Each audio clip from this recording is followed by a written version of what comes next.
क्या इस देश में जो सरकार की एजेंसियां हैं उसकी सुरक्षा का काम स्थानीय पुलिस का नहीं होता है? अधीर रंजन चौधरी जो कांग्रेस और बल्कि गठबंधन के साथी हैं ममता बनर्जी की पार्टी के, फिलहाल जो कहा जाता है, वो तो कह रहे हैं कि ये गुंडों की पार्टी है। ये देखिए, यहां तो इनको अपनी ज्यादा से ज्यादा फोर्स लेके आना चाहिए, सिक्योरिटी फोर्स। अब बताइए, बल्कि वो तो फौज शब्द का इस्तेमाल कर रहे थे, शायद हिंदी उनकी पर्याप्त नहीं है। अन्यथा अधीर रंजन चौधरी तो कहते हैं फौज लेके आओ, तब यहाँ कुछ कर सकते हैं कार्रवाई। सत्येंद्र जैन जेल में रहे, मनीष सिसोदिया जेल में रहे हैं, अभी भी जेल में है। संजय सिंह जो सांसद हैं, और वो इनके बड़े दोनों बाएं दाएं हाथ हैं, संजय सिंह और मनीष सिसोदिया, वो दोनों जेल में हैं और वो अदालत के कहने से हैं, वरना तो अगले दिन जमानत मिल जाती। यदि राजनीतिक पूर्वाग्रह हो बीजेपी का या सरकार का, अधिकारियों का ही मान लीजिए जो कहते हैं, तो क्या होता?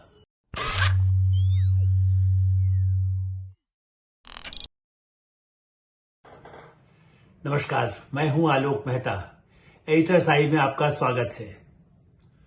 बंगाल, झारखंड, दिल्ली हो क्या रहा है? ईडी के अधिकारियों पर बंगाल में हमला कर दिया गया। ईडी बने इन्फोर्समेंट डायरेक्टर, जो इस काम के लिए अधिकृत है, संवैधानिक संस्था है, स्वतंत्र एक तरह से सरकार के अधीन है। सरकार तो भारत सरकार की तो है ही, लेकिन उसके बाद भी इस एजेंसी का काम है कि वह जो ऐसी गड़बड़ी होती है, मनी लॉन्ड्रिंग जिसको हम कह सकते हैं, हवाला से पैसा देश के या देश के बाहर अवैध ढंग से इधर उधर जो लेन देन होता है, करोड़ों का कारोबार, जो बीच में कई छापे पड़ते रहे, उस ईडी के अधिकारियों पर बंगाल में टीएमसी के नेता के लिए जब वहां पर गई, 200 लोगों की भीड़ ने उन पर हमला कर दिया, भागना पड़ा। अधिकारी कई पहले पता नहीं चला 4 अधिकारी कहां गए। क्या इस देश में जो सरकार की एजेंसियां हैं उसकी सुरक्षा का काम स्थानीय पुलिस का नहीं होता है? अधीर रंजन चौधरी जो कांग्रेस और बल्कि गठबंधन के साथी हैं ममता बनर्जी की पार्टी के, फिलहाल जो कहा जाता है, वो तो कह रहे हैं कि ये गुंडों की पार्टी है। ये देखिए, यहां तो इनको अपनी ज्यादा से ज्यादा फोर्स लेके आना चाहिए, सिक्योरिटी फोर्स। अब बताइए, बल्कि वो तो फौज शब्द का इस्तेमाल कर रहे थे, शायद हिंदी उनकी पर्याप्त नहीं है। अन्यथा अधीर रंजन चौधरी तो कहते हैं फौज लेके आओ, तब यहाँ कुछ कर सकते हैं कार्रवाई। एक तरफ ममता बनर्जी के जब परिवार के सदस्य अभिषेक बनर्जी पर जब कुछ कार्रवाई होती है, तो टीएमसी कहती है कि भाई देखिए ये क्या हो रहा है, वो स्थिति ऐसी है, ये तो बीजेपी वाले करा रहे हैं, सरकार करा रही है, हमको तंग करने के लिए कर रही है, राजनीतिक उनके वो है, विरोध है। दूसरी तरफ अधीर रंजन चौधरी उन्हीं जो गठबंधन के साथी के प्रमुख नेता है, लोकसभा में कांग्रेस के जिसे कह सकते हैं कि दल के नेता हैं, संसदीय दल के, वो ये कहते हैं कि साहब ये तो गुंडों की पार्टी है, ये यहां तो बचना पड़ेगा।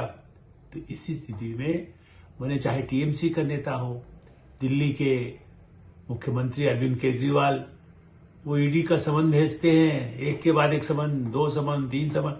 वो कहते हैं भाई देखिए, मेरे पास समय नहीं है, ये तो आपका चुनावी हथकंडा है। भाई जब समय था तब भी कहां उन्होंने उसके लिए दिया। चुनाव तो अभी घोषित नहीं हुए हैं लोकसभा के, वैसे भी वो अप्रैल मई में होना है, लेकिन वो तो कहते नहीं, मुझे चुनाव में जाने से रोक रहे हैं। उनके साथी संजय सिंह और मनीष सिसोदिया तो साल भर होने आया, फरवरी में साल भर हो जाएगा, 11 महीने हो चुके, वो जेल में है।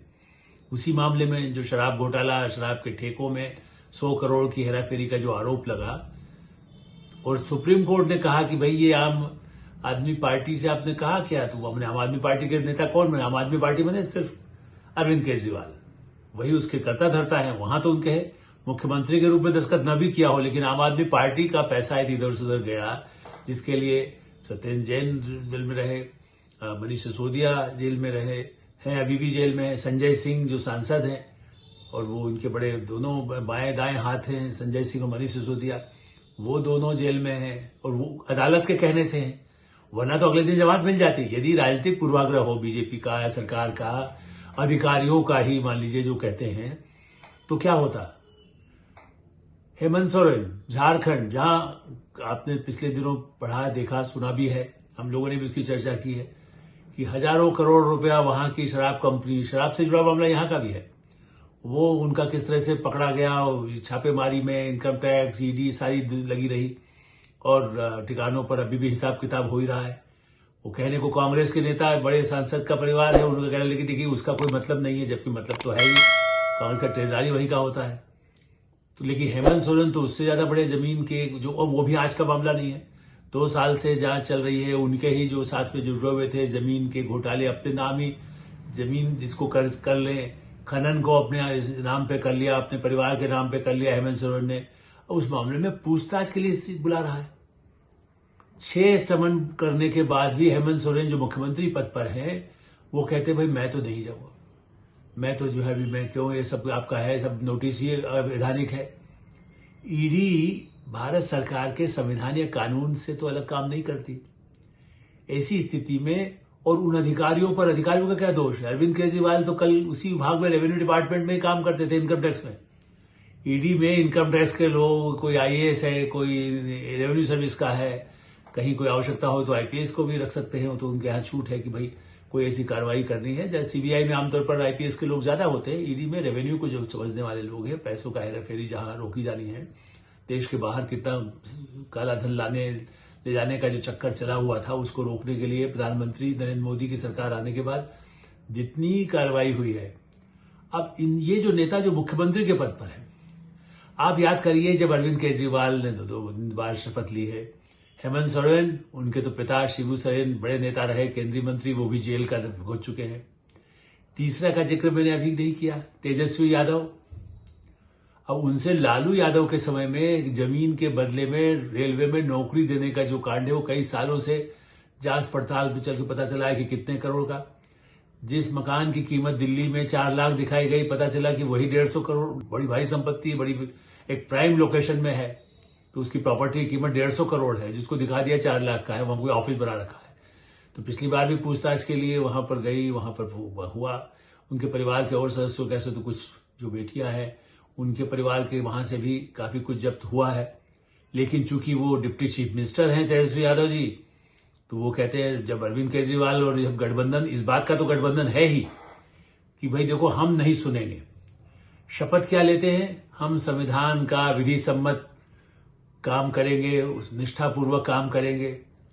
ये संविधान और कानून का पालन है कि कानून की एजेंसियों को जो है कोई मंत्री, कोई नेता उनके इशारों पर या उसकी अवहेलना करेंगे तो भीड़ 200 जो उनके समर्थक है वो हमला कर देती है। अरविंद केजरीवाल तो पहले भी कहते थे कि ठीक है हमारे जो कार्यकर्ता जुड़ जाएंगे।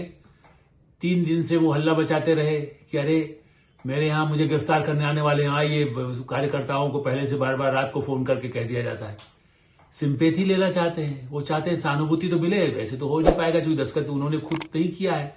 गिरफ्तारी की जरूरत नहीं, उनसे पूछा जा रहा है भाई दूसरे जो आपके साथी थे जो जेल में हैं नायर, वो आप ही के सहयोगी थे, आपका नाम लेते ही उन्होंने ही उन्हीं के से जो समझौते हुए, या और लोग हैं जो इसे बन गए जिन्होंने ठेकेदारों से पैसा दिलाया, जो गोवा के चुनाव में जिसको खर्च किया गया।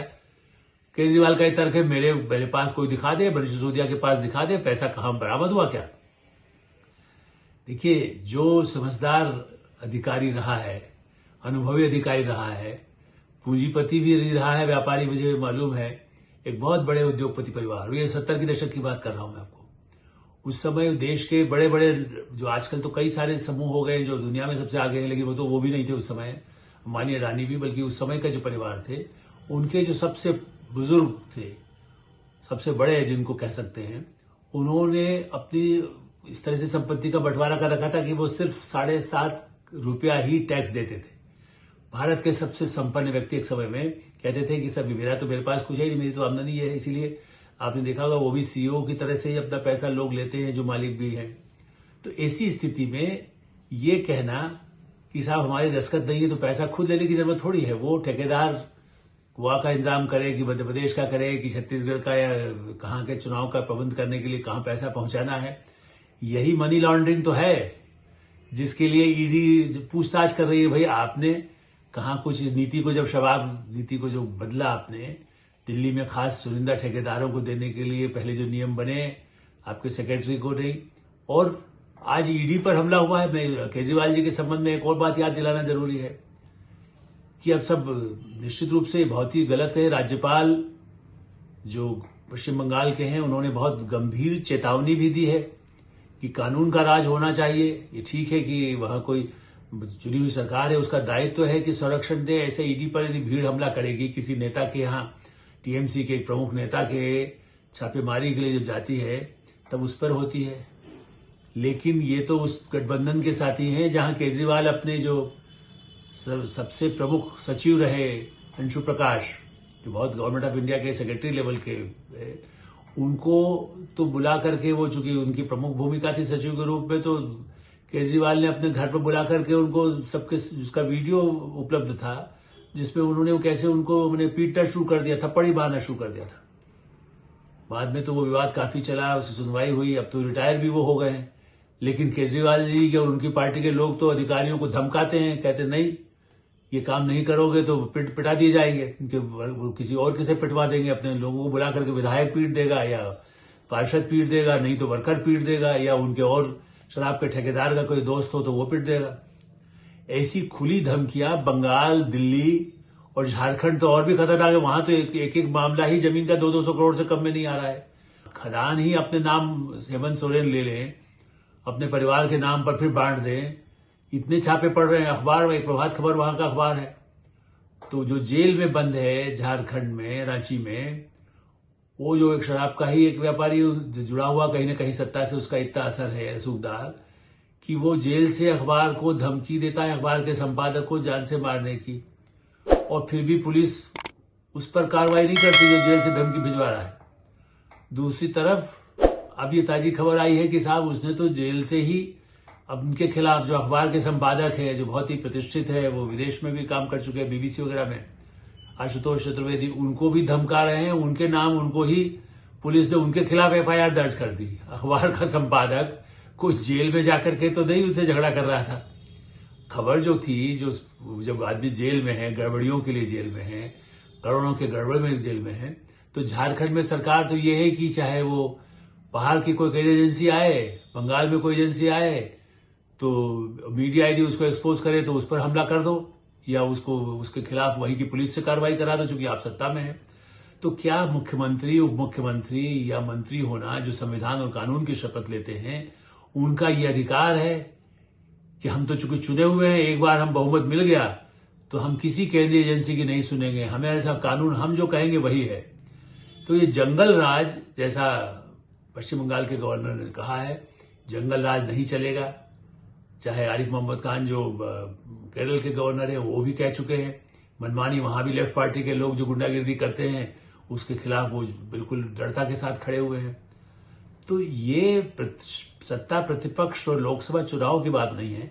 सवाल यह है कि देश में इस तरह के जो ईमानदार अधिकारी हैं, जो देश का करोड़ों रुपया जो इधर से उधर जाता है, गड़बड़ होता है, अवैध धंधे चलते हैं, शराब के, ड्रग्स के, चुनाव में उसका दुरुपयोग होना, राजनीतिक दल की प्रॉपर्टी बनना, नेताओं की बनना, उनमें उसकी जांच पड़ताल करें और अदालत ही उनको सजा देगी। आज तो सजा नहीं मिलती। लालू यादव को कितने साल वो जेल में रह चुके, शिबू सोरेन जो हेमंत सोरेन के पिता हैं वो भी जेल में रह चुके।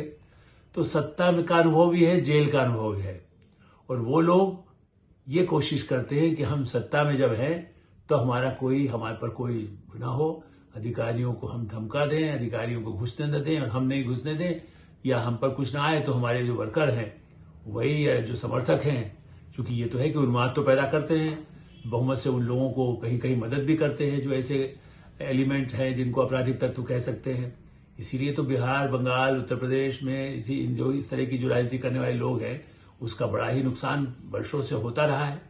जब उसे प्रधानमंत्री नरेंद्र मोदी, गृह मंत्री अमित शाह या कानून व्यवस्था की सुप्रीम कोर्ट बार बार कहता है, दिल्ली में भी सुप्रीम कोर्ट का कहना है कि भाई इन लोगों पर पूरा पता लगाइए, छानबीन करके दीजिए।